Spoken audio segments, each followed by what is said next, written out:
আসসালামু আলাইকুম। চলুন জেনে নিই আজকের নিউজ।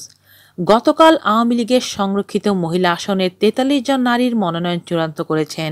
সেই মনোনয়নে রয়েছেন জনপ্রিয় অভিনেত্রী ও ২১ পদকপ্রাপ্ত নারী সুবর্ণা মুস্তাফার নাম। তারই মনোনয়নের পর থেকেই প্রশ্ন উঠছে, সুবর্ণা মুস্তাফাকে কেন সংরক্ষিত আসনের এমপি করা হচ্ছে? এই প্রশ্নের উত্তর পেতে হলে যেতে হবে প্রায় ৪০ বছর আগে।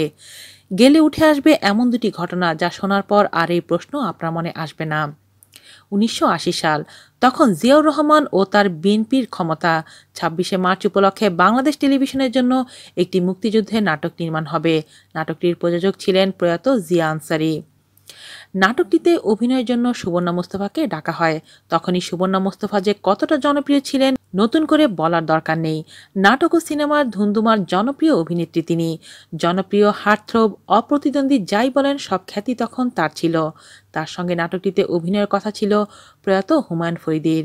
তাকেও ডাকা হয় মিটিংয়ের জন্য।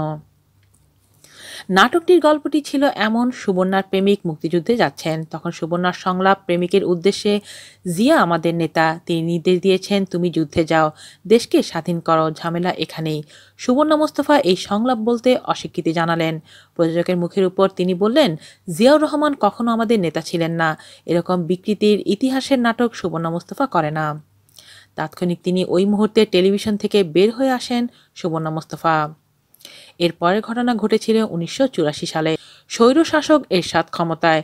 বিজয় দিবসের নাটক নির্মাণ হবে বাংলাদেশ টেলিভিশনের জন্য। বরকতুল্লাহ ছিলেন এর প্রযোজক, রাইসুল ইসলাম আসাদ ছিলেন তার বিপরীতে। নাটকটির একটা সংলাপে বলতে হবে বাংলাদেশ জিন্দাবাদ। যখন সেটা তার চোখে পড়ে, এক মুহূর্ত অপেক্ষা না করে নাটকটি করতে অস্বীকৃতি জানান। সরাসরি বলে দেন, যেদিন জয় বাংলা বলে মুক্তিযুদ্ধের নাটক করতে পারবেন সেদিন আমাকে ডাকবেন।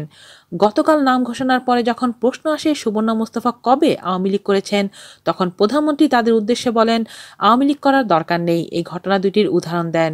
উদাহরণ দিয়ে বলেন, যারা ইতিহাস বিকৃতির বিরুদ্ধে লড়াই করেছেন তাদের সবসময় আমি মূল্যায়ন করি। আজ এ পর্যন্তই। আল্লাহ হাফেজ।